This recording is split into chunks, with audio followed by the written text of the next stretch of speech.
Okay, so let's walk through an RIP routing example. And we're going to use RIPv2 for this. So we see our network IDs, we see our interfaces, and our individual host IDs. So let's go ahead and work on R1 here. Throw this over to the side, and here's what we want. IP addresses are already configured, so all we need to do is set up routing. So we're going to do en config t. And then we're going to activate RIP. So our command is router RIP. That starts us out in version 1. We actually want version 2. So we're going to type version 2, and that's going to flip us over to version 2, which will handle variable length subnet masking. And then we want to stop auto summarization, so it's no auto, which is short for no auto-summarize. All right, then we're going to use network commands. And I'm going to cheat here. I'm going to do show because I'm in config mode, do show IP interface brief. And that's going to give me my IP addresses. So I am going to do network 172.16.0.0 and then network 172.16.3.0. Now I'm not being really precise because the 0.0 is a /24, 3.0 is a /30. That's okay. RIP is going to figure it out anyway. So we're not going to worry about that. Now, one more thing we want to do. The network command advertises the network, but then also activates the interface using RIP. And that's why we have to do both of them, because we want to advertise this network. And this one we want to advertise and activate this interface. But I don't necessarily want this interface active. So I stop that using the passive-interface command, or pass G00. All right, let me end, and I'm going to do a show run, and we'll come down here until we can see our RIP configuration.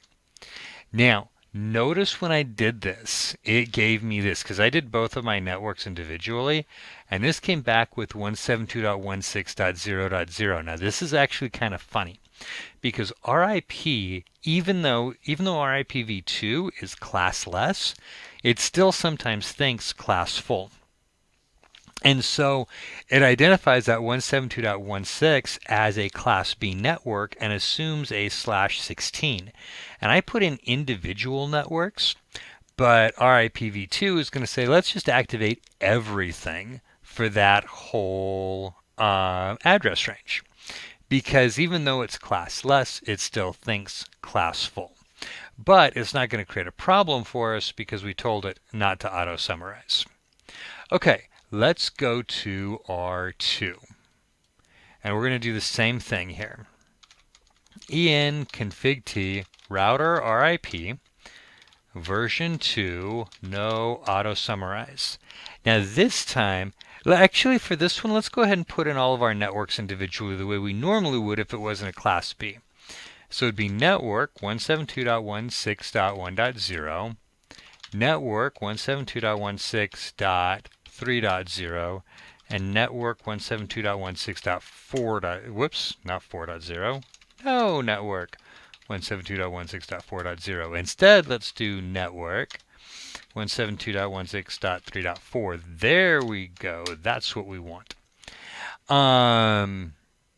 And then we're going to set a default interface of G00, provided I can type correctly. Let me try that again. A passive interface of G00. There we go. That's what we wanted.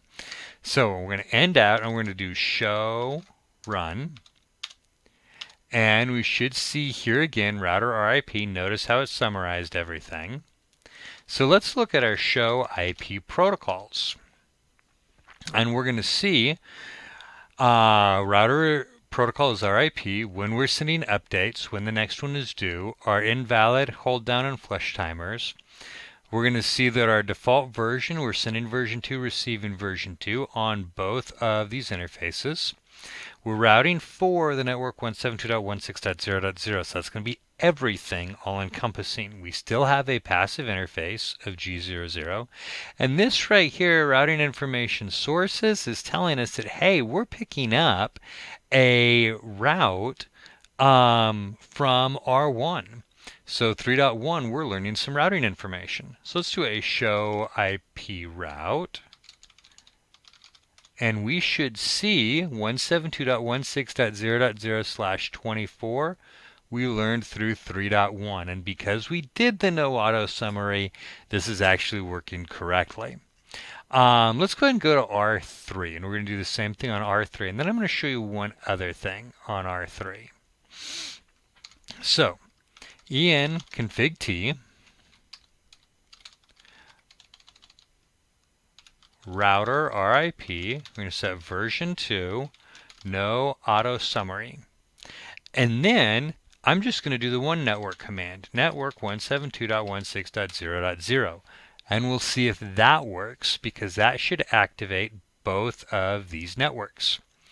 So, and then we're going to make a passive interface of G00.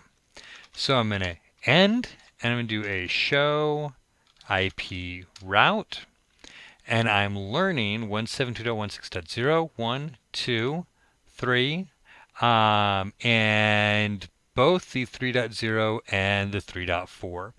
So let's make sure that we can ping everything all the way across. And then we're going to come back and we're going to talk about doing a default route here. So I am going to ping PC0 to PC1, PC0 to PC2, and PC1 to PC2, and we get fail, fail, successful. These two actually failed because of RIP, so if I double click on them to fire again, everything works and we are routing all across our network. Now I want to show you how to do a default route on R3 here. So I'm going to start by creating a loopback interface. So it's going to be en, I'm already there, config t interface LO1. We'll just create a loopback interface and we'll give it an IP address of 65.103.154.157, subnet mask of a /30, and then do show IP interface brief and make sure that we have it up, and it is up. So let's write a default route. So that's going to be in global config, and it's IP route 0.0.0.0 through loopback interface LO1, which obviously we normally go through and identify the actual next hop or actual exit interface. Now this one has a default route. I actually want to stay here, so do show IP route, and here's our static default route. Now I want to tell RIP to share that route with these other two routers. So it's router RIP and then default information originate, or DEFORI. So I'm going to exit all the way out of here, and then we'll do a show run, and we'll find right here default information originate. Let's go to R2, and here we'll do a show IP route, and now we're seeing our candidate default route learned from RIP. So that is basic RIPv2 configuration.